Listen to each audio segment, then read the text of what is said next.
we really the last generation? Prophecies are unfolding, signs are no longer subtle, and the question no one dares to ask is, what if he really comes in our time? They watched him disappear into the clouds, but no one asked the question that haunted the earth for 2,000 years. When will he come back? An angel spoke, but not of comfort, of certainty. He will return, just as you saw him go. The years stretched like a shadow across history, but no voice came from heaven, no answer, just the sound of waiting. And then the world shifted, the sun turned red, the winds howled without reason, and prophets, long buried, began to speak again. He promised to return, not as a lamb, but as a king cloaked in fire. The sky was silent until it wasn't. A single trumpet pierced the heavens, graves cracked, eyes turned upward, and the world finally remembered. He never breaks a promise. No one moved, no one breathed, because every soul suddenly remembered what he said. He will come again in glory.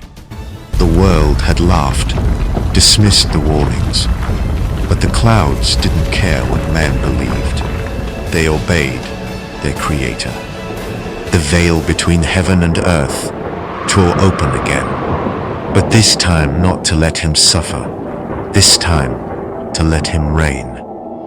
The Lion of Judah had returned, not in silence, not in shadows, but with every crown under his feet. The nations trembled, kings fell silent, because he didn't return for votes. He came for vengeance and mercy. And he looked into the eyes of every soul, not to judge them with a gavel, but with truth they could no longer escape.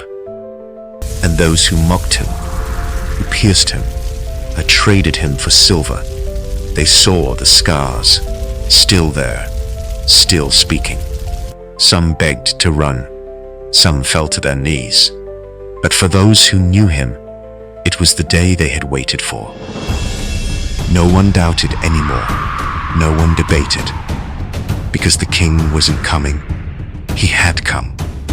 He opened a book, not of laws, but of lives, and every name written glowed with a promise kept. But some names were not found, and the silence that followed was heavier than judgment.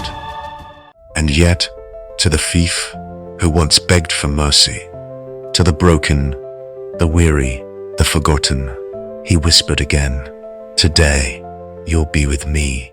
Every prophecy fulfilled, every tear wiped, every scar made sacred.